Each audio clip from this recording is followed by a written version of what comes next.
Hi hello வணக்கம், welcome back to my channel. எல்லோரும் எப்படி இருக்கீங்க? நாங்கள் ரொம்ப நல்லா இருக்கோம். இங்கே இன்றைக்கி வந்து என்ன வீடியோன்னு பார்த்தீங்க அப்படின்னா, நிறைய பேர் வந்து கேட்டிருந்த ஒரு வீடியோ தான் இது. என்னென்னு பார்த்தீங்கன்னா, நிறைய பேர் எனக்கு மெயில் அனுப்பியிருந்தாங்க, அதுவும் இல்லாமல் கமெண்ட் பாக்ஸில் கமெண்ட் பண்ணியிருந்தாங்க. ஸோ என்ன கொஷின் அப்படின்னு பார்த்தீங்கன்னா, அங்கே பேசிக்கான, அதாவது ஜெர்மனியில் வந்து பேசிக்கான இன்கம் எவ்வளோ இருக்கும்? ஒருத்தவங்க வந்து ஃபஸ்ட் டைம் ஜெர்மனிக்குள்ளே வராங்க அப்படின்னா அவங்களுக்கு பேசிக்கான இன்கம் எவ்வளோவா இருக்கும்? அது மட்டும் இல்லாமல் அந்த இன்கம்மை வச்சு அவங்க ரெண்ட் எப்படி பே பண்ணலாம், அதுக்கப்புறம் அந்த குழந்தைங்களை வந்து எப்படி படிக்க வைக்கலாம் அவங்களோட குழந்தைங்கள, அது மட்டும் இல்லாமல் கார் எடுக்கிறாங்க அப்படின்னா அந்த காருக்கு வந்து எப்படி இஎம்ஐலாம் பே பண்ணலாம். ஸோ இதை பற்றிலாம் நிறைய பேர் வந்து கேட்டிருந்தீங்க. இது வந்து பார்த்திங்கன்னா ஒரு 5-6 மெயில் கிட்டே இந்த மாதிரி வந்திருந்தது. ஸோ பேசிக் இன்கம் பற்றி ஒரு வீடியோ போடுங்க, ஏன்னா வந்து ஒரு ஐடியா இருக்காது, நம்ம இந்தியாவில் இருக்கோம் அப்படின்னா இந்த ஊரில் எவ்வளோ வந்து இன்கம் வரும் அப்படின்னு சொல்லிட்டு ஒரு ஐடியா இருக்காது. ஸோ இந்த வீடியோவில் வந்து உங்களுக்கு வந்து அதை பற்றின ஒரு வீடியோவாக தான் இது இருக்க போகுது. ஸோ கண்டிப்பாக வந்து இந்த வீடியோ வந்து ஃபுல்லாக பாருங்கள். அதுக்கப்புறம் உங்களோட ஃப்ரெண்ட்ஸ் யாராவது இருக்காங்க அப்படின்னா, ஜெர்மனியில் இருக்காங்க அப்படின்னா அவங்களுக்கு இந்த வீடியோவை ஷேர் பண்ணுங்கள், யூஸ்ஃபுல்லாக இருக்கும் அவங்களுக்கு. அதுவும் இல்லாமல் இந்தியாவில் இருக்கவங்க, இனிமேல் வந்து நான் ஜெர்மனிக்கு வர போகிற பிளானில் இருக்கேன் அப்படின்றவங்க கண்டிப்பாக அந்த வீடியோவை ஃபுல்லாக பாருங்கள். ஏன்னா வந்து பேசிக்காக உங்களால் வந்து இந்த ஊரில் வந்து இருக்க முடியுமா அப்படின்றதுக்கான வீடியோ தான் இது. ஸோ வீடியோக்குள்ளே போகிறதுக்கு முன்னாடி நம்மளோட சேனல் நீங்கள் ஃபர்ஸ்ட் டைம் பார்க்குறீங்க அப்படின்னா மறக்காமல் சப்ஸ்கிரைப் பண்ணி வச்சுக்கோங்க, பக்கத்தில் இருக்க பெல் ஐக்கானையும் கிளிக் பண்ணி வச்சுக்கோங்க, வீடியோக்கு லைக் பண்ணுங்கள், ஷேர் பண்ணுங்கள். அதுக்கப்புறம் உங்களுக்கு ஏதாவது கொஷின் இருக்குது, இந்த வீடியோ பற்றி உங்களுக்கு ஏதாவது கேள்விகள் இருக்குது அப்படின்னா கமெண்ட் பாக்ஸில் கமெண்ட் பண்ணுங்கள், நான் அதுக்கு கண்டிப்பாக வந்து ரிப்ளை பண்ண ட்ரை பண்ணுறேன். அது மட்டும் இல்லாமல் உங்களுக்கு இதுக்கு மேலே ஏதாவது இன்ஃபர்மேஷன் தேவைப்படுது, அதாவது ஜெர்மனி பற்றி எதனால் நிறைய இன்ஃபர்மேஷன் தேவைப்படுதுனாலும் நீங்கள் கமெண்ட் பாக்ஸில் போடலாம், அதுக்கான வீடியோ வந்து ஃப்யூச்சரில் நான் போடுவேன். ஸோ ஃபஸ்ட்டு வந்து ஜெர்மனியில் வந்து ஒரு பேசிக் இன்கம் அதை பற்றி ஃபஸ்ட்டு பார்த்துடலாம். ஏன்னா இன்கம் இருந்தால் மட்டும்தான் மற்ற வேலையெல்லாம் பண்ண முடியும். அதனால் ஸோ பேசிக் இன்கம் அப்படின்னா உங்களுக்கு வந்து ஃபஸ்ட்டு நீங்கள் ஐடி ஃபீல்டில் இருக்கிறவங்களுக்கு நான் சொல்கிறேன். நான் என்னோட ஹஸ்பண்ட் வந்து ஐடியில் இருக்கனால ஐடி ஃபீல்டை பற்றி நான் சொல்கிறேன். ஸோ ஐடி ஃபீல்டுன்னு எடுத்துக்கிட்டிங்க அப்படின்னா ஒரு எம்என்சி கம்பெனிலே நீங்கள் ஆல்ரெடி ஒர்க் பண்ணியிருக்கீங்க, அந்த வேலையிலேருந்து வேறு வேலை நீங்கள் ஜெர்மன் கம்பெனியில் வந்து ஜம்ப் பண்ணிட்டீங்க அப்படின்னா உங்களுக்கு வந்து பேசிக் இன்கமே வந்து பார்த்தீங்கன்னா 45,000 யூரோ இயர்லி வந்து உங்களுக்கு வந்து கிடைக்கும். 45,000 யூரோவில் வந்து டேக்ஸ் எல்லாமே போக உங்களுக்கு வந்து உங்கள் கைக்கு வந்து பார்த்திங்கன்னா மேக்ஸிமம் நான் வந்து குறைஞ்சபட்சம் தான் நான் சொல்கிறேன். அதுவும் இல்லாமல் இந்த இன்கம் வந்து பார்த்திங்கன்னா சிட்டி வந்து உங்களுக்கு வந்து டிஃப்ரெண்ட்டாக இருக்கும், ஒரே இன்கம் தான் இருக்கும் அப்படின்னு சொல்லிட்டு சொல்ல முடியாது. ஒவ்வொரு சிட்டியில் வந்து வேறு மாதிரி இன்கம் வந்து உங்களுக்கு கிடைக்கும். இப்போ நான் எக்ஸாம்பிளுக்கு சொல்கிறேன், டியூசல்டார்ஃப் எடுத்துட்டிங்க அப்படின்னா உங்களுக்கு வந்து ஒரு 45,000 யூரோ ஒரு இயர்லி வந்து உங்களுக்கு வந்து பேக்கேஜாக கொடுத்துட்றாங்க அப்படின்னா உங்களுக்கு கையில் வந்து வரது வந்து ஒரு 2,800 யூரோ மந்த்லி இந்த மாதிரி வரும், டேக்ஸ் எல்லாமே போக. இந்த மாதிரி தான் வந்து உங்களுக்கு வந்து கைக்கு வரும். அந்த காசை வச்சு தான் நீங்கள் வந்து ரெண்ட் பே பண்ணுறதா இருக்கட்டும், அதுக்கப்புறம் உங்கள் ஃபேமிலி நீங்கள் ரெண்ட் பண்ணுறதா இருக்கட்டும், எல்லாமே வந்து பண்ண முடியும். இதுவே வந்து நீங்கள் வேறு கம்பெனி, இப்போ ஃபஸ்ட்டு ஒரு கம்பெனி நீங்கள் வந்துட்டீங்க, அந்த கம்பெனியில் வந்து சேலரி வந்து இவ்வளோ கொடுத்துருக்காங்க, இப்போ ரெண்டாவது கம்பெனி நான் ஜம்ப் பண்ண போகிறேன் அப்படின்னா அந்த கம்பெனிக்கு வந்து நீங்கள் வந்து அதிகமாக வந்து சேலரி வந்து நீங்கள் டிமாண்ட் பண்ணலாம். ஸோ இப்போ 45,000 யூரோ நீங்கள் வாங்குறீங்க அப்படின்னா 60,000 யூரோ வந்து நீங்கள் இயர்லி வந்து நீங்கள் வந்து கேட்கலாம். அதாவது உங்களுக்கு அந்த ஜாப் வந்து ஓகேவாக இருக்குது அப்படின்னா நீங்கள் வந்து அந்த ஜாபில் நீங்கள் வந்து ஒர்க் பண்ணலாம். ஸோ ஃபஸ்ட்டு வந்து இப்போது 45,000 யூரோவில் வந்து உங்களால் வந்து ரன் பண்ண முடியுமா ஃபேமிலியோட அப்படின்னு சொல்லிட்டு நான் சொல்கிறேன். ஃபஸ்ட்டு ஸ்டார்டிங் சேலரி உங்களுக்கு 45,000 யூரோ அப்படி இருக்குது அப்படின்னா உங்களால் மேக்ஸிமம் வந்து இங்கே நீங்கள் டியூசல்டார்ஃபில் இருக்கீங்க அப்படின்னா 1 பெட்ரூம், அதாவது 1 பெட்ரூம் ஃப்ளாட்டே வந்து பார்த்திங்கன்னா இங்கெல்லாம் வந்து கொஞ்சம் ரேட் அதிகம் தான். ஸோ இந்த 2,500 யூரோவை வச்சு மந்த்லி வந்து மேக்ஸிமம் வந்து 1,500 யூரோ வந்து உங்களுக்கு ரெண்ட்டு, அதுக்கப்புறம் ஃபுட் எல்லாமே போக மேக்ஸிமம் வந்து 800 யூரோ 700 யூரோ தான் உங்களால் வந்து எடுத்தே வைக்க முடியும். ஸோ 45,000 யூரோவில் வந்து உங்களால் எந்த ஒரு இதுவுமே பண்ண முடியாது. எதை வச்சு நான் சொல்கிறேன் அப்படின்னா, நாங்கள் வந்து டியூசல்டார்ஃபில் தான் இருந்தோம் ஃபஸ்ட்டு. ஸோ ஃபஸ்ட்டு ஸ்டார்டிங்கில் வந்து என் ஹஸ்பண்டுக்கு கிடைச்சது வந்து 45,000 யூரோ தான் இயர்லி உங்களுக்கு வந்து கிடைச்சது. ஸோ நாங்கள் பார்த்த வீடு வந்து பார்த்திங்கன்னா ரெண்ட்டு, அதுக்கப்புறம் அந்த நேபன் காஸ்ட்னு சொல்லுவாங்க, அதாவது எலக்ட்ரிசிட்டி அதுக்கப்புறம் வாட்டர் பில் இதெல்லாமே சேர்த்து தான் இங்கே வந்து வீடு பார்க்கணும் அப்படின்னு சொல்லுவாங்க. ஏன்னா அப்படி பார்த்தா தான் உங்களுக்கு வந்து லாபம் அதிகம். ஸோ நாங்கள் இங்கே ஃபர்ஸ்ட் டைம் வந்ததுனால எங்களுக்கு வந்து தெரியல, நேபன் காஸ்ட்னா என்னதுன்னே தெரியல. ஸோ நாங்கள் என்ன பண்ணோம், கம்மி காஸ்ட்டாக இருக்குது அப்படின்னு சொல்லிட்டு அவர் ஆல்ரெடி பேச்சுலராக இருந்தார், 8 மந்த் அங்கே இருந்தார். ஸோ அதே வீட்லேயே ஒரு வீடு நாங்கள் எடுத்துட்டோம். அங்கே வந்து பார்த்திங்கன்னா எங்களுக்கு வந்து நேபன் காஸ்ட் எதுவுமே இல்லாமல் எலக்ட்ரிசிட்டி மட்டும் நாங்கள் பே பண்ணுற மாதிரி இருந்துச்சு. அது மட்டும் இல்லாமல் அவங்களுக்கு வந்து வெறும் ரெண்ட்டு மட்டும் எங்ககிட்டேருந்து வாங்கிட்டு இருந்தாங்க. ஸோ நாங்களும் நினச்சோம் ஓகே இது வந்து ஓரளவுக்கு பரவாயில்ல, இந்த வீடு கம்மி ரெண்ட்டு தான் அப்படின்னு நாங்கள் நினச்சோம். ஆனால் வந்து பார்த்திங்கன்னா அவங்க கான்ட்ராக்டில் வந்து நேபன் காஸ்ட்னு இதெல்லாமே வந்து ஆட் பண்ணவே இல்லை, எலக்ட்ரிசிட்டியும் ஆட் பண்ணவே இல்லை. நேபன் காஸ்ட்னா heating cost water cost, heating cost மட்டும் தான் ஆட் பண்ணியிருந்தாங்க, வாட்டர் காஸ்ட் வந்து நாங்கள் பே பண்ணுற மாதிரி ஆகிடுச்சு கடைசியில். ஸோ அந்த வீட்டை விட்டு நாங்கள் வெளியில் வரும்போது எங்களுக்கு வந்து பார்த்திங்கன்னா வீட்டுக்கு வந்து லெட்டர் அனுப்பிட்டாங்க. ஸோ நீங்கள் வந்து இவ்வளோ பில் வந்து பே பண்ணோம் அப்படின்னு சொல்லிட்டு நாங்கள் அந்த வீட்டை விட்டு நாங்கள் வந்து பான்ஹேமுக்கு வந்தோம். அடுத்தது வேலை மாறினதுனால பான்ஹெமிக்கு வந்தோம். அங்கே வந்து பார்த்திங்கன்னா எங்களுக்கு வீட்டுக்கு லெட்டரே வந்துருச்சு. ஸோ இந்த மாதிரி ப்ராப்ளம்லாம் இருக்குது. ஸோ நீங்கள் வீடு எடுக்கும்போதே ஹீட்டிங் காஸ்ட்டு, வாட்டர் காஸ்ட்டு எல்லாமே அவங்களே பே பண்ணுற மாதிரி இருக்கணும். எலக்ட்ரிசிட்டி கூட அவங்களே பே பண்ணுற மாதிரி இருந்தால் நல்லது தான். எலக்ட்ரிசிட்டி நீங்கள் பே பண்ணுற மாதிரி இருந்தாலும் ஓகே தான். ஒரு மேக்ஸிமம் வந்து உங்களுக்கு வந்து பார்த்திங்கன்னா மந்த்லி 60 to 70 euro அப்படி தான் வரும், அதிகமாக வராது. 2 ஃப்ரிட்ஜ் வச்சுருக்கீங்க, இதெல்லாம் வச்சுருக்கீங்க அப்படின்னா கொஞ்சம் அதிகமாக வருமே தவிர, மற்றபடி அவங்களே பே பண்ணுறாங்க அப்படின்னா உங்களுக்கு வந்து லாபம் தான். ஒரு 1100 euro நீங்கள் வந்து மொத்தமாக கொடுக்குறீங்க. எலக்ட்ரிசிட்டி, அதுக்கப்புறம் வாட்டர் பில்லு, அதுக்கப்புறம் கரண்ட் பில் எல்லாமே அவங்களே பே பண்ணுறாங்க. நேபன் காஸ்டன் எல்லாமே அவங்களே வந்து பே பண்ணுறாங்க அப்படின்னா உங்களுக்கு வந்து கொஞ்சம் பரவாயில்ல, லாபம் தான். ஸோ 1100 euro வந்து இன்கம் வந்து இதுக்கே போயிடுதுன்னு வச்சுக்கோங்க. வீட்டு வாடகைக்கு, கரண்ட் பில்லு எல்லாத்துக்குமே போயிடுது. 1200 euroன்னு நீங்கள் வச்சுக்கலாம். மாதம் வந்து 2500, 2800 euro இந்த மாதிரி தான் வந்து உங்களுக்கு வந்து 45,000 euroவில் வந்து உங்களுக்கு வந்து வரும். அது வந்து வாடகைக்கு போக மிச்சம் வந்து உங்கள் கையில் இருக்கும். அந்த காசை வச்சு நீங்கள் வந்து காரெல்லாம் நீங்கள் வந்து எதுவுமே வந்து எடுக்க முடியாது. ஏன்னா வந்து காருக்கே வந்து பார்த்திங்கன்னா நீங்கள் இஎம்ஐ வந்து 200 to 300 euro கிட்ட நீங்கள் வந்து மந்த்லி வந்து பே பண்ணுற மாதிரி இருக்கும். அப்படி இல்லை உங்ககிட்ட 7000 euro இருக்குது, 8000 euro இருக்குது அப்படின்னா செகண்ட் ஹேண்டில் சும்மா ஒரு பேசிக் கார் நீங்கள் வந்து வாங்கிக்கலாம். அப்படி இல்லை கொஞ்சம் அதிகமான கார் வேணும் அப்படின்னா கண்டிப்பாக வந்து அந்த சேலரி உங்களுக்கு பத்தாது. ஃபுட்டுக்கு வந்து பார்த்திங்கன்னா இங்கே வந்து 400 euro கிட்ட ஆகும் மேக்ஸிமம். ரெண்டு பசங்க இருக்காங்க அப்படின்னா அதுக்கேற்ற மாதிரி ஆகும். ஒரு பசங்க இருக்காங்கன்னா அதுக்கேற்ற மாதிரி கொஞ்சம் எக்ஸ்ட்ரா ஆகும், கம்மியாக ஆகும். ஸோ இந்த மாதிரி தான் ஆகும். நீங்கள் வந்து அதை எடுத்து நீங்கள் அட்ஜஸ்ட் பண்ணி நீங்கள் வந்து பார்த்துக்கிற மாதிரி இருக்கும். ஸோ வருமானம் வந்து பார்த்திங்கன்னா உங்களுக்கு மேக்ஸிமம் வந்து 45,000 euro இருக்கணும். அதுக்கும் கம்மியாக இருக்குது அப்படின்னா நீங்கள் பேச்சுலராக இருந்தால் மட்டும்தான் உங்களால் இங்கே வந்து உங்களோட லைஃப்பை வந்து ஓட்ட முடியும். இல்லை ஃபேமிலியாக இருக்காங்க, 2 கிட்ட இருக்காங்க அப்படின்னா 45,000 euro வந்து இயர்லி வந்து பத்தாது. உங்களுக்கு வந்து 2 பேரும் வேலை பார்க்குறீங்க அப்படின்னா உங்களுக்கு வந்து ரொம்ப ஈஸியாகவே இருக்கும். ஆனால் ஒருத்தர் சம்பாதிக்கிறீங்க, 2 கிட்ட இருக்குன்னா கண்டிப்பாக வந்து அது வந்து உங்களால் வந்து சேவ் பண்ண முடியாது, பத்தும். ஆனால் வந்து ஒரு 1000 euro மந்த்லி உங்களால் வந்து கண்டிப்பாக வந்து சேவ் பண்ண முடியாது. ஏன்னா நடுவில் ஏதாவது ஒரு செலவுகள் வரும், அந்த செலவுகளும் நீங்கள் வந்து பார்க்கணும். அப்படின்னும் போது உங்களுக்கு வந்து கொஞ்சம் கஷ்டமாக இருக்கும். ஸோ பெஸ்ட்டு வேலையாக சூஸ் பண்ணுறது என்னை பொறுத்த வரைக்கும் நல்லது. ஃபஸ்ட்டு ஒரு ஸ்டார்டிங்கில் வந்து ஒரு 45,000 euro உங்களுக்கு கொடுக்குறாங்க இயர்லி அப்படின்னா கூட அந்த டைமில் நீங்கள் மட்டுமே தனியாக இங்கே இருந்துட்டு அதுக்கப்புறமா நீங்கள் வந்து அதிகமாக சேலரி வந்து ஏர்ன் பண்ணும்போது உங்களோட ஃபேமிலியை இங்கே கூட்டிகிட்டு வர்றது கொஞ்சம் நல்லது.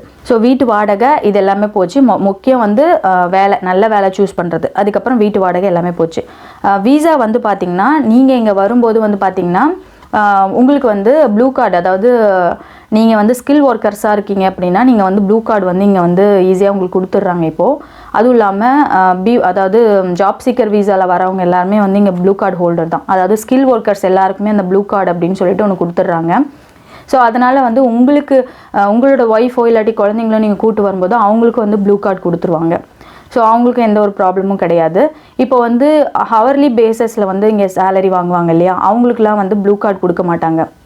அதாவது இங்கே ரொம்ப நாளாக இங்கே இருக்காங்க, இங்கே ஸ்ரீலங்கன்ஸ்லாம் இருக்காங்கன்னு வச்சுக்கோங்களேன். அவங்களாம் வந்து ரெஸ்டாரண்ட்டில் ஒர்க் பண்ணுறாங்க, அப்படி இல்லாட்டி ஏதாவது அவர்லி பேஸஸில் ஏதாவது ஒர்க் பண்ணுறாங்கன்னா அது வந்து உண்மையிலே ரொம்ப பெனிஃபிட் தான் அவர்லி பேஸஸில் வந்து ஒர்க் பண்ணுறவங்களுக்கு. ஏன்னா வந்து அந்த டைமுக்கு ஏற்ற மாதிரி நீங்கள் வந்து போயிட்டு வேலை பார்த்துட்டு நீங்கள் வந்து காசு வந்து வாங்கிக்கலாம். அதுக்கேற்ற மாதிரி நீங்கள் வந்து டேக்ஸ் பே பண்ணுற மாதிரி இருக்கும், ரொம்ப அதிகமாகலாம் பே பண்ணுற மாதிரி இருக்காது. ஸோ அந்த மாதிரி இருக்கவங்களுக்கு வந்துட்டு உங்களுக்கு வந்து வீசா வந்து வேறு மாதிரி. இப்போ ஸ்ரீலங்கன்லாம் வந்து ரொம்ப நாள் இங்கே இருக்கிறவங்க தான் வந்து அந்த மாதிரி வேலைலாம் பார்ப்பாங்க. இப்போ புதுசாக வரவங்க, நம்ம ஊர்லேருந்து வரவங்க அப்படிலாம் வந்து பார்த்திங்கன்னா அந்த மாதிரி வேலை பார்க்க மாட்டாங்க. ஏன்னா வந்து நம்ம ஊர்லேருந்து வராங்க, இந்தியாவிலேருந்து வராங்க அப்படின்னா கண்டிப்பாக வந்து ஒன்று சாஃப்ட்வேர் ஃபீல்டில் வருவாங்க, அப்படி இல்லாட்டி ஆட்டோ மெக்கானிக் அந்த மாதிரி தான் வந்து வருவாங்க. ஸோ அந்த மாதிரி வரும்போது அவங்களுக்கு வந்து பேக்கேஜாக தான் கொடுப்பாங்க சேலரி. ஸோ இப்போ வந்து மொரோக்கோலேருந்து வரவங்க, வேறு கண்ட்ரி ஆளுங்க, மொரோக்கோலேருந்து வரவங்க, அப்படி இல்லாட்டி வந்து சவுதியிலேருந்து வரவங்க, அந்த மாதிரி வரவங்க எல்லாருமே வந்து ஹவர்லி பேஸஸில் தான் வந்து இங்கே வந்து வேலை பார்க்குறாங்க. அவங்களுக்குலாம் வந்து பார்த்திங்கன்னா ஒர்க் வீசா அந்த மாதிரி ஏதாவது ஒன்று கொடுப்பாங்க. அந்த மாதிரி தான் வந்து இங்கே வந்து மோஸ்ட்லி வந்து நிறைய பேர் நான் பார்த்துருக்கேன். ஸோ அவங்களுக்குலாம் வந்து ப்ளூ கார்டு கொடுக்கவே மாட்டாங்க. ஸோ அவங்கெல்லாம் வந்து இங்கே இருந்து 5 வருஷம் டேக்ஸ் பே பண்ணுறாங்க அப்படின்னா 5 வருஷத்துக்கு மேலே அதாவது இன்சூரன்ஸு, ஹெல்த் இன்சூரன்ஸ்லாம் பே பண்ணுறாங்க அப்படின்னா அவங்களுக்கு வந்து பிஆர் கொடுப்பாங்க, அந்த மாதிரி தான் கொடுப்பாங்க. அது மட்டும் இல்லாமல் இங்கே ரெஃப்யூஜி வீசாவில் வரவங்க எல்லாருமே வந்து இங்கே ஹவர்லி பேஸஸில் தான் வந்து வேலை பார்த்துட்ருக்காங்க. பீஸா டெலிவரியாக இருக்கட்டும், இந்த மாதிரி. ஸ்டூடெண்ட்டுக்கெலாம் வந்து பார்த்திங்கன்னா ஸ்டூடெண்ட் வீசாவில் வராங்க. ஸோ அவங்களுக்குலாம் வந்து பார்த்திங்கன்னா 1-2 பார்ட் டைம் ஜாப் வந்து நிறைய பேர் இங்கே பார்த்துட்ருக்காங்க. ஆனால் வந்து அந்த மாதிரி பார்க்கும்போது உங்களால் வந்து படிப்பில் அந்தளவுக்கு கான்சன்ட்ரேஷன் பண்ண முடியாது. மேக்ஸிமம் ஒரு பார்ட் டைம் ஜாப் பார்க்குறது என்னை பொறுத்த வரைக்கும் நல்லது. அதுக்கேற்ற மாதிரி உங்களோட டைமிங் வந்து மேனேஜ்மெண்ட் பண்ணிக்கலாம். அதுவும் இல்லாமல் நீங்களும் வந்து வீட்டில் வந்து குக் பண்ணி தனியாக சாப்பிட்ற மாதிரி இருக்கும். அந்த மாதிரி இருக்கும்போது உங்களுக்கு வந்து டைமிங் வந்து கொஞ்சம் மேனேஜ் பண்ணுற மாதிரி பார்த்துக்கலாம். வீசா வந்து பார்த்தீங்கன்னா ஸ்டூடெண்ட் வீசா, நிறைய பேர் வந்து ஸ்டூடெண்ட்டாக வந்து இங்கே வந்து படித்து இங்கேயே வந்து செட்டில் ஆனவங்க நிறைய பேர் இருக்காங்க. எனக்கு தெரிஞ்ச 2-3 ஃப்ரெண்ட்ஸே வந்து பார்த்திங்கன்னா இங்கே வந்து படித்து இங்கே செட்டில் ஆனவங்க இருக்காங்க. ஸோ அவங்களுக்குலாம் வந்து பார்த்திங்கன்னா ஸ்டூடெண்ட் வீசாவில் தான் வருவாங்க. ஸோ குறிப்பிட்ட டைமுக்கு அப்புறம் அவங்களோட வீசா வந்து ஸ்கில் ஒர்க்கர் மாதிரி வேலை கிடைக்கிது அப்படின்னா அதுக்கேற்ற மாதிரி மாறிடும். ஸோ இப்போ அடுத்தது வந்து பார்த்திங்கன்னா குழந்தைங்களுக்கு எஜுகேஷன் ரொம்ப ரொம்ப முக்கியமான ஒன்று இது. ஏன்னா வந்து நீங்கள் ஊர்லேருந்து வரீங்க அப்படின்னா நிறைய பேர் கேட்குறது வந்து எங்கள் படிப்பு எப்படி இருக்குது, குழந்தைங்களுக்கு வந்து எஜுகேஷன் எப்படி இருக்குது, இப்படி தான் வந்து கேட்குறாங்க. கண்டிப்பாக வந்து இங்கே வந்து பார்த்திங்கன்னா ஜெர்மன் எஜுகேஷன் தான். நீங்கள் வந்து இங்கிலீஷ் படிக்க வைக்கணும் அப்படின்னு நினச்சிங்க அப்படின்னா இன்டர்நேஷ்னல் ஸ்கூலில் தான் நீங்கள் வந்து சேர்க்கணும். நம்ம ஊர் மாதிரி தான், எங்கே வந்து காசு அதிகமாக நீங்கள் கொடுக்குறீங்களோ அங்கே வந்து உங்களுக்கு ஏற்ற மாதிரி எஜுகேஷன் இருக்கும். பட் நீங்கள் வந்து காசு கம்மியாக நீங்கள் கட்டுறீங்க, அதாவது இந்த ஊர் கவர்மெண்ட் எஜுகேஷன் வந்து நான் யூஸ் பண்ணிக்கணும் அப்படின்னு நினைக்கிறவங்க கண்டிப்பாக வந்து பப்ளிக் ஸ்கூலில் தான் நீங்கள் வந்து குழந்தைங்களை வந்து சேர்க்கணும். ஸோ அதில் வந்து எந்த ஒரு வித்தியாசமும் இல்லை. ஸோ இங்கே வந்து பார்த்தீங்கன்னா பப்ளிக் ஸ்கூல்லேயே ரொம்ப நல்ல எஜுகேஷன்லாம் கொடுக்குறாங்க. ஸோ என்னை பொறுத்த வரைக்கும் நீங்கள் வந்து ஸ்கூல் சேர்க்குறீங்க அப்படின்னா குரூன்ஷூல வரைக்கும் நீங்கள் பப்ளிக் ஸ்கூல்லேயே நீங்கள் வந்து சேர்த்துக்கலாம். கிண்டர் கார்டன் ஒரு சிலருக்கு கிடைக்காதவங்களுக்கு வந்து ஒரு சிலர் வந்து இன்டர்நேஷ்னல் கிண்டர் கார்டன் வந்து சேர்க்குறாங்க. ஸோ மேபி வந்து உங்களுக்கு வந்து அதாவது டிசிஎஸ் மூலயமா வரீங்க இல்லாட்டி இன்ஃபோசிஸ் மூலயமா நீங்கள் வரீங்க அப்படின்னா உங்களுக்கு வந்து நீங்கள் வந்து இன்டர்நேஷ்னல் ஸ்கூல் சேர்க்குறது பெஸ்ட்டு. ஏன்னா வந்து உங்களுக்கு வந்து டேக்ஸ் எல்லாமே வந்து அவங்களே உங்களுக்கு வந்து ஸ்கூல் எஜுகேஷனுக்கு அவங்களே வந்து உங்களுக்கு பே பண்ணுறாங்க. ஸோ நீங்கள் இங்கே டேக்ஸ் கிளைம் பண்ண முடியாது. ஆனால் வந்து ஸ்கூலுக்குன்னு பார்த்தீங்கன்னா ஒரு முக்கால்வாசி ஃபீஸ் வந்து அவங்களே வந்து பே பண்ணிடுவாங்க. பட் இங்கே நீங்கள் ஜெர்மன் கம்பெனியில் நீங்கள் ஒர்க் பண்ணுறீங்க அப்படின்னா ஸ்கூல் ஃபீஸ் வந்து நீங்கள் தான் பே பண்ணணும். அதுக்கு வந்து நீங்கள் இன்டர்நேஷ்னல் ஸ்கூல் சூஸ் பண்ணாமல் இருக்கிறது நல்லது. ஏன்னா வந்து ஃபீஸே வந்து பார்த்தீங்கன்னா உங்களுக்கு 1000 euro கிட்ட உங்களுக்கு ஆகிடும். ஃபுல் டே அப்படின்னா 1000 euro நீங்கள் ஃபீஸ் பே பண்ணிங்க அப்படின்னா உங்கள் கையில் ஒன்றுமே இருக்காது. ஸோ அதனால் வந்து மேக்ஸிமம் வந்து உங்களுக்கு கவர்மெண்ட் பப்ளிக் ஸ்கூல் இருக்கு இல்லையா, அந்த ஸ்கூலே நீங்கள் வந்து கிண்டர் கார்டனே வந்து நீங்கள் சூஸ் பண்ணிக்கலாம். அதே மாதிரி தான் ஸ்கூலிங் வந்துட்டு உங்களுக்கு இன்டர்நேஷ்னல் ஸ்கூல் நீங்கள் போகிறீங்க அப்படின்னா உங்களால் கண்டிப்பாக சமாளிக்க முடியாது. உங்களுக்கு கொடுக்குற ஒரு 45,000 euro இயர்லியை வச்சுட்டு கீட்டாவில் வந்து நீங்கள் அப்ளை பண்ணி வச்சுட்டு எப்போ உங்களுக்கு வந்து ஸ்கூல் கொடுக்குறாங்களோ அப்போ நீங்கள் வந்து உங்கள் குழந்தைய வந்து ஸ்கூலில் விட்டுக்கிறது நல்லது. ஸ்கூல்ஸ் வந்து இங்கே ஈஸியாக கிடச்சிரும். ஆனால் வந்து கிண்டர் கார்டன் கிடைக்கிறது தான் ரொம்ப கஷ்டம். குழந்தை பிறந்து ஒரு வாரத்திலே வந்து ரெஜிஸ்டர் பண்ணிடுறாங்க கிண்டர் கார்டனுக்கு. ஸோ ஏன்னா வந்து இந்த ஊரில் பிறக்கிற குழந்தைங்களுக்கு மட்டும்தான் வந்து முக்கியத்துவம் கொடுக்குறாங்க. நம்ம ஊரில் வர குழந்தைங்களுக்கு வந்து கிண்டர் கார்டன் வந்து லேட்டாக தான் கொடுப்பாங்க.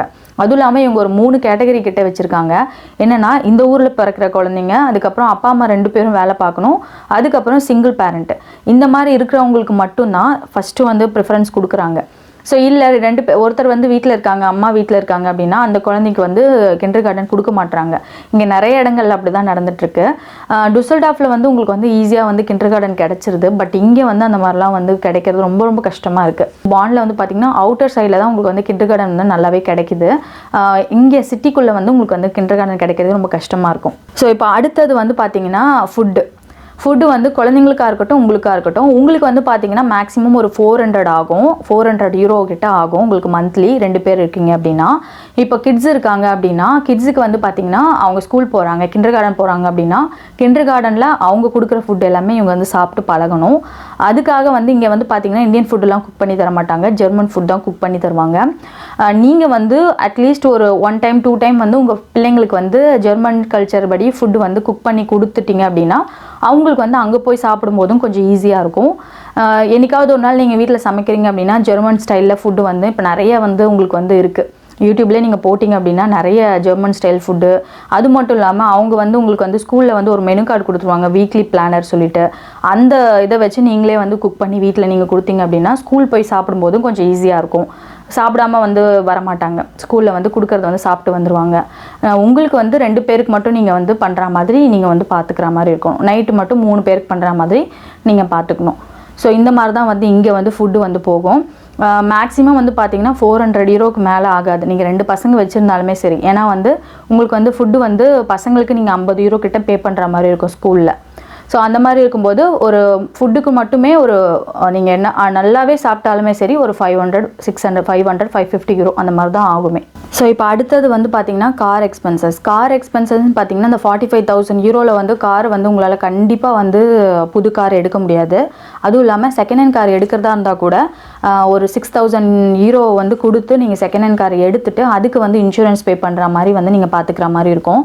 ஸோ இன்சூரன்ஸ் வந்து பார்த்தீங்கன்னா ஒரு மேக்ஸிமம் வந்து ஃபஸ்ட்டு நீங்கள் ட்ரைவ் பண்ணுறீங்க அப்படின்னா உங்களுக்கு வந்து ஒரு 200 யூரோ கிட்ட ஆகும் இன்சூரன்ஸ் ஒரு மந்த்துக்கு. ஒரு 200 யூரோ கிட்ட ஆகும் நீங்கள் பே பண்ணுற மாதிரி இருக்கும். இதுவும் வந்து அந்தந்த கம்பெனியை பொறுத்து டிஃப்ரெண்ட் ஆகும். அதுவும் இல்லாமல் உங்களோட காரோட வேல்யூ பொறுத்து உங்களுக்கு வந்து டிஃப்ரெண்ட் ஆகும். புது காரை நீங்கள் ரொம்ப நல்ல காரை நீங்கள் எடுக்கிறீங்க அப்படின்னா உங்களுக்கு வந்து மந்த்லி வந்து ஒரு 200 யூரோ கிட்ட நீங்கள் வந்து பே பண்ணுற மாதிரி இருக்கும் இன்சூரன்ஸை. அது மட்டும் இல்லாமல் நீங்கள் கார் இஎம்ஐயில் எடுக்கிறீங்க அப்படின்னா இஎம்ஐயும் தனியாக பே பண்ணுற மாதிரி இருக்கும். ஸோ நீங்கள் கார் எடுக்கும்போது நீங்கள் ஒரு 7,000 யூரோ கையில் மொத்தமாக கொடுத்து ஒரு காரை நீங்கள் வாங்குறீங்க, ஒரு மேனுவல் கார் நீங்கள் வாங்குறீங்க அப்படின்னா அந்த காருக்கு வெறும் இஎம்ஐ மட்டும், அதாவது இன்சூரன்ஸ் மட்டும் மந்த்லி பே பண்ணுற மாதிரி இருக்கும். இந்த 45,000 யூரோ வச்சுட்டு உங்களால் வந்து எதுவுமே பண்ண முடியாது. ஸோ அதுக்கு வந்து பார்த்தீங்கன்னா இங்கே வந்து பார்த்தீங்கன்னா பாஸ்லாம் கொடுக்குறாங்க இல்லையா, ட்ரெயின் பாஸ் இதெல்லாம் கொடுக்குறாங்க. ஸோ இதை தான் நீங்கள் வந்து எடுக்க முடியும். ஸோ கார் வந்து 45,000 யூரோவில் வந்து நீங்கள் பேச்சுலராக இருக்கீங்க அப்படின்னா நீங்கள் கார் எடுக்கலாம். ஆனால் வந்து ஃபேமிலியோட 2 பேர் இருக்காங்க அப்படின்னா கண்டிப்பாக வந்து எடுக்கிறது ரொம்ப கஷ்டம். அதுவும் இல்லாமல் இப்போ ரொம்ப அடிமட்டமான கார்லாம் கூட இங்கே வந்து சேல் பண்ணுவாங்க. ஸோ அதெல்லாம் வந்து ஒரு 2,000 யூரோ 3,000 யூரோ கொடுத்து நீங்கள் வாங்குறீங்க அப்படின்னா கூட மந்த்லி அதுக்குன்ட்டு ஒரு இன்சூரன்ஸ் அமௌண்ட் வந்து நீங்கள் பே பண்ணுற மாதிரி இருக்கும். உங்களோட கன்வீனியன்ட்டுக்கு தான். உங்களுக்கு கார் ரொம்ப அவசியமாக தேவைப்படுது அப்படின்னா நீங்கள் அந்த மாதிரி கூட நீங்கள் வாங்கிக்கலாம். அப்படி இல்லை எனக்கு கார் தேவை கிடையாது அப்படின்னா நீங்கள் டிரான்ஸ்போர்ட், இங்கே வந்து பப்ளிக் டிரான்ஸ்போர்ட் ரொம்ப நல்லாவே இருக்குது, அந்த டிரான்ஸ்போர்ட்டை நீங்கள் வந்து யூஸ் பண்ணிக்கலாம். இதுவே 2 கிட்டு வச்சுருக்கீங்க அப்படின்னா கண்டிப்பாக வந்து உங்களால் கார் இல்லாமல் எதுவுமே பண்ண முடியாது. நிறைய பேர் வந்து மேனேஜ் பண்ணுறாங்க கார் இல்லாமல். அதுக்கும் இல்லாமல் கொஞ்சம் வந்து நீங்கள் வந்து என்ஜாய் பண்ண முடியாது. வெளியில் போய் குழந்தைங்களுக்கு ஏதாவது காட்டணும்னு நினச்சா கூட உங்களால் பண்ண முடியாது. ஏன்னா 2 பேரையுமே வந்து ட்ரெயினில் கொண்டு போகிறது ரொம்ப கஷ்டமான ஒரு வேலை வெளியில் போகிறீங்க அப்படின்னா. ஸோ இந்த மாதிரி இருக்கும்போது நீங்கள் கார் இருந்தது அப்படின்னா உங்களுக்கு கொஞ்சம் ஈஸியாக இருக்கும். ஸோ அதனால் செகண்ட் ஹேண்டில் ஒரு 4,000 யூரோ அந்த மாதிரி எதனா ஒரு கார் வந்து இங்கே விற்பாங்க. ஷோரூம்லேயே நிறைய ஷோரூம்லேயே விற்கிறாங்க. ஸோ அந்த மாதிரி நீங்கள் வாங்கிட்டீங்க அப்படின்னா அதுக்கு வந்து இன்சூரன்ஸ் வந்து ரொம்ப கம்மியாக தான் இருக்கும். ஸோ அந்த மாதிரி நீங்கள் பே பண்ணி நீங்கள் யூஸ் பண்ணிக்கலாம். சரி, ஓகே, இதெல்லாம் போக எவ்வளோ தான் சேவ் பண்ண முடியும் அப்படின்னு சொல்லிட்டு நிறைய பேர் நீங்கள் நினைக்கலாம். ஃபஸ்ட்டு நீங்கள் ஒரு பேச்சுலராக வரீங்க அப்படின்னா கண்டிப்பாக உங்களால் ஒரு பாதி அமௌண்ட் வந்து சேவ் பண்ண முடியும். அப்புறம் 2,500 யூரோ 3,000 யூரோ நீங்கள் சேலரி வாங்குறீங்க அப்படின்னா ஒரு 1,000 யூரோ செலவு பண்ணிவிட்டு 2,000 யூரோ நீங்கள் வந்து சேவ் பண்ண முடியும். ரொம்ப சிக்கனமாக செலவு பண்ணுற பேச்சுலராக இருந்தீங்கன்னா கண்டிப்பாக வந்து 800 யூரோ செலவு பண்ணிட்டு மிச்சம் காசை நீங்கள் வந்து சேவ் பண்ண முடியும். பட் நீங்கள் ஃபேமிலியாக இருக்கீங்க அப்படின்னா கண்டிப்பாக வந்து உங்களால் வந்து ஒரு 1,000 யூரோ இந்த மாதிரியாவது நீங்கள் மிச்சம் பண்ண ட்ரை பண்ணணும். ஸோ இது எல்லாமே வந்து உங்களுக்கு டேக்ஸ் போக நீங்கள் எவ்வளோ சேலரி வாங்குறீங்களோ டேக்ஸ் போக தான் உங்களுக்கு கைக்கு வரும். ஸோ ஒருத்தவங்க கூட கொஷின் கேட்டிருந்தாங்க, என்னென்னா டேக்ஸ் போக இப்போ நான் வந்து 3,000 சேலரின்னு சொல்லியிருக்காங்க, ஆனால் டேக்ஸ் போக என் கைக்கு எவ்வளோ வரும் அப்படின்னு சொல்லிட்டு நிறைய பேர் கேட்டிருந்தாங்க. மெயில் கூட ஒருத்தவங்க அனுப்பியிருந்தாங்க. ஸோ அவங்களுக்கு வந்து பார்த்திங்கன்னா அந்த பேக்கேஜ் சேலரியா எப்படின்னு சொல்லி தெரியணும். இப்போ அவர் வந்து கேட்டிருந்தது வந்து ரெஸ்டாரண்ட்டில் வேலை பார்க்குறேன் அப்படின்னு சொல்லி சொன்னார். அவங்களுக்கு வந்து பேக்கேஜ் வந்து இந்த மாதிரி கொடுத்துருக்காங்க அப்படின்னு சொன்னாங்க. ரெஸ்டாரண்ட்டில் வேலை பார்க்குறாங்க அப்படின்னா உங்களுக்கு வந்து அக்கமண்டேஷன் அதுக்கப்புறம் ஃபுட்டு எல்லாமே அங்கேயே கொடுத்துட்றாங்க. நிறைய ரெஸ்டாரண்ட்டில் வேலை பார்க்குறாங்க, நிறைய பேர் அப்படி தான் இங்கே இருக்காங்க. ஸோ அவங்களுக்கு வந்து எல்லாமே அங்கே கொடுத்துட்றாங்க. இப்போ யூஎஸ் மாதிரி தான். அதனால வந்து உங்களுக்கு வந்து வெளியில் போய் தங்குற வேலை வந்து ரொம்ப ரொம்ப கம்மி தான். அது வெளியில் போய் நீங்கள் தங்க வேண்டிய அவசியமே இல்லை. ஸோ அங்கேயே நீங்கள் தங்கிக்கலாம். ஸோ நிறைய காசு வந்து நீங்கள் வந்து மிச்சம் பண்ணி நீங்கள் எடுத்துகிட்டு போகலாம். ஸோ இந்த மாதிரி ஃபேமிலியோடு வந்து இங்கே இருக்காங்க, ஃபேமிலியோடு வந்து ஒரு ஐடி வேலை பார்க்குறாங்க, அப்படி இல்லாட்டி ஆட்டோ மெக்கானிக்கலாக வேலை பார்க்குறாங்க அப்படின்னா அவங்களுக்குலாம் வந்து பார்த்திங்கன்னா செலவுகள் வந்து கொஞ்சம் கூட இருக்கும். நம்ம ஊரில் இருக்க மாதிரி இல்லாமல் இங்கே வந்து 3 பேர் நீங்கள் 4 பேர் இருக்கீங்க, ஃபேமிலி 2 குழந்தைங்களோட சேர்த்துருக்காங்க அப்படின்னா அதுக்கேற்ற மாதிரி செலவுகள் இருக்கும். ஸோ என்ன தான் வந்து செலவுகள் இருந்தாலுமே ஃபேமிலியோட ஒன்றா இருக்கிறது என்னை பொறுத்த வரைக்கும் நல்லது. நான் இங்கே நிறைய பேருக்கு வந்து பார்த்திங்கன்னா அந்த ஒரு வாய்ப்பே கிடைக்காம இருக்கும். இங்கே தனியாக இருப்பாங்க, இங்கே ஒருத்தவங்க இருப்பாங்க, அதுக்கப்புறம் அங்கே ஒருத்தவங்க இருப்பாங்க. குழந்தைங்களுக்கு வந்து அப்பா வந்து ஃபாரினில் இருக்க அந்த மாதிரி வந்து இருக்கும். ஏன்னா நானும் வந்து ஒரு 7 மாதம் அப்படி தான் இருந்தேன். நானும் என் பையனும் வந்து ஊரில் தனியாக இருந்தோம். என் ஹஸ்பண்ட் வந்து இங்கே பேச்சுலர் தான் இருந்தாங்க. ஸோ அதுக்கப்புறம் தான் வந்து ஒரு சேலரி கொஞ்சம் அதிகமாக வந்ததுக்கப்புறம் தான் நாங்கள் 2 பேர் வர மாதிரி இருந்துச்சு. ஸோ ஃபஸ்ட்டு கல்யாணம் ஆகாமல் இருக்காங்க, பேச்சுலராக இருக்காங்க அப்படின்னா அவங்களுக்கு ப்ராப்ளமே கிடையாது. ஃபஸ்ட்டு ஒரு ஸ்டார்டிங்கில் ஒரு சேலரி வாங்குவாங்க, அதுக்கப்புறம் அடுத்த ஒரு வேலை மாறிட்டாங்க அப்படின்னா அதை விட கொஞ்சம் அதிகமாக வாங்கிடுவாங்க. ஸோ அதுக்கப்புறம் மேரேஜ் பண்ணிவிட்டு அதுக்கப்புறம் ஃபேமிலியை கூப்பிட்டு வராங்க அப்படின்னா கொஞ்சம் ஈக்குவலாக இருக்கும். ஸோ ஸ்டார்டிங்கில் இங்கே வந்து வேலை தேடுறவங்க அப்படின்னா கொஞ்சம் அதிகமான சேலரிக்கு வந்து நீங்கள் வந்து கொஞ்சம் அந்த மாதிரி கொடுக்குற மாதிரி பாருங்கள். ஸோ கிடைச்சா போதும், வேலை கிடைச்சா போதும் அப்படின்றவங்க வந்து கண்டிப்பாக வந்து ட்ரை பண்ணுங்கள். 45,000 யூரோ இயர்லி வந்து 45,000 யூரோ வந்து உங்களுக்கு வந்து கொடுக்குற மாதிரி வேலை வந்து கண்டிப்பாக கிடைக்கும். ஸோ இப்போ ஹஸ்பண்ட் அண்ட் ஒய்ஃப் 2 பேரும் வேலை பார்க்குறாங்க அப்படின்னா கண்டிப்பாக வந்து டேக்ஸ் வந்து ஒய்ஃபும் வந்து கட்டி தான் ஆகணும். ஸோ இங்கே வந்து பார்த்தீங்கன்னா ஹஸ்பண்ட் வந்து ஒரு குறிப்பிட்ட அளவுக்கு அதிகமாக சம்பளம் வாங்குறாங்க அப்படின்னா, ரெண்டாவதாக ஒய்ஃபும் வந்து வேலை பார்க்குறாங்க அப்படின்னா அவங்களும் வந்து அதே மாதிரி சேலரி வாங்குறாங்க அப்படின்னா பாதி காசு வந்து டேக்ஸுக்கே வந்து போயிடும். அதிகமாக எக்ஸ்பீரியன்ஸ் இருக்கவங்க நான் சொல்கிறேன், ஒரு 1,800 யூரோ இல்லை 2,000 யூரோ, இது 2,000 யூரோவே அதிகம் தான். அந்த மாதிரி தான் உங்களுக்கு வந்து கைக்கு வருமே. மிச்சம் எல்லாமே வந்து இது வந்து அதிகமாக எக்ஸ்பீரியன்ஸ் இருக்கவங்களுக்கு எடுத்தோடனே வந்து எனக்கு வந்து 2,000 யூரோ வந்து கையில் வருமானு கேட்டால் கண்டிப்பாக கிடையாது. டேக்ஸ் போக தான் உங்களுக்கு வந்து கொடுப்பாங்க. ஸோ இப்போ வந்து ஃபேமிலி வந்து இருக்கிறது பெஸ்ட்டாக இல்லாட்டி இங்கே வந்து பேச்சுலர்ஸ் இருக்கிறது பெஸ்ட்டாக அப்படின்னு கேட்டால் என்னை பொறுத்த வரைக்கும் பேச்சுலராக இருக்கிறது என்னை பொறுத்த வரைக்கும் பெஸ்ட்டு. ஏன்னா வந்து பேச்சுலராக இருக்கீங்க அப்படின்னா நிறைய வந்து உங்களால் சேவ் பண்ண முடியும். நீங்கள் சேலரி வாங்குகிற சேலரியில் வந்து ஏன்னா வந்து வீடும் வந்து பார்த்திங்கன்னா ஷேர்ட் அப்பார்ட்மெண்ட்டில் இருப்பீங்க, ஃபுட்டும் வந்து ஷேர் பண்ணிப்பீங்க. ஸோ எல்லாமே நீங்கள் வந்து ஷேர் பண்ணிப்பீங்க. இபி, கரண்ட் பில் எல்லாமே வந்து ஷேர் பண்ணிக்கும் போது உங்களுக்கு வந்து பார்த்திங்கன்னா மேக்ஸிமம் ஒரு 1,000 யூரோ உங்களுக்கு செலவானா கூட மிச்சம் ஒரு 2,000 யூரோ நீங்கள் வந்து எடுத்து வைக்கலாம். ஒரு மாதத்துக்கே நீங்கள் 2,000 யூரோ நீங்கள் வந்து எடுத்து வைக்கலாம். ஆனால் ஃபேமிலியோடு இருக்கீங்க அப்படின்னா நிறைய செலவுகள் வந்துக்கிட்டே இருக்கும். அதனால் வந்து ஒரு குறிப்பிட்ட அமௌண்ட் தான் எடுத்து வைக்க முடியுமே தவிர கண்டிப்பாக வந்து நிறைய அமௌண்ட்டு எடுத்து வைக்க முடியாது. ஒரு சிலர் வந்து இந்தியாவில் வந்து ஏதாவது லேண்ட் ஏதாவது வாங்கியிருப்பாங்க, அதுக்கு இஎம்ஐ கட்டிகிட்டு இருப்பாங்க. இது வந்து நிறைய பேருக்கு இங்கே நடக்கிறது தான். ஸோ இதை பற்றி தான் நான் இன்றைக்கி வந்து வீடியோவில் நான் ஷேர் பண்ணணும்னு நான் நினச்சேன். ஏன்னா நிறைய பேருக்கு வந்து இந்த இன்ஃபர்மேஷன் வந்து போய் சேரணும். நிறைய பேர் வந்து இதை பற்றி தான் வந்து எனக்கு வந்து கமெண்ட் பண்ணிகிட்டே இருந்தீங்க. ஸோ பேசிக்காக எவ்வளோ சேலரி வரும், அந்த சேலரி வச்சு எப்படி வந்து ஃபேமிலி வந்து மேனேஜ் பண்ண முடியும், இதை பற்றி எனக்கு வந்து கொஞ்சம் சொல்லுங்கள். ஏன்னா நாங்கள் வந்து அடுத்த வருஷம் நாங்கள் வந்து ஜெர்மனிக்கு வரலான்னு இருக்கோம். ஸோ இந்த மாதிரி நிறைய பேர் வந்து எனக்கு வந்து கேட்டிருந்தீங்க. ஸோ இந்த வீடியோ வந்து அவங்க எல்லாருக்கும் ரொம்ப யூஸ்ஃபுல்லாக இருக்கும்னு நினைக்கிறேன். அப்படி இந்த வீடியோ வந்து யூஸ்ஃபுல்லாக இருக்குது அப்படின்னா கண்டிப்பாக வந்து லைக் பட்டனை வந்து கொடுத்துருங்க. ஏன்னா நீங்கள் கொடுக்குற ஒரு லைக் வந்து எனக்கு ஒரு மோட்டிவேஷனாக இருக்கும். நான் அடுத்தடுத்த வீடியோ போடுறதுக்கு நல்லா ஹெல்ப்ஃபுல்லாக இருக்கும். ஸோ உங்களுக்கு ஏதாவது கொஷின் இருக்குது அப்படின்னா கமெண்ட் பாக்ஸில் கமெண்ட் பண்ணுங்கள். அடுத்தது நான் வீடியோவை நான் ட்ரை பண்ணுறேன். ஓகே, இன்னொரு இன்ட்ரெஸ்டிங்கான வீடியோவில் உங்களை எல்லாரும் மீட் பண்ணுறேன். அது வரைக்கும் பாய்.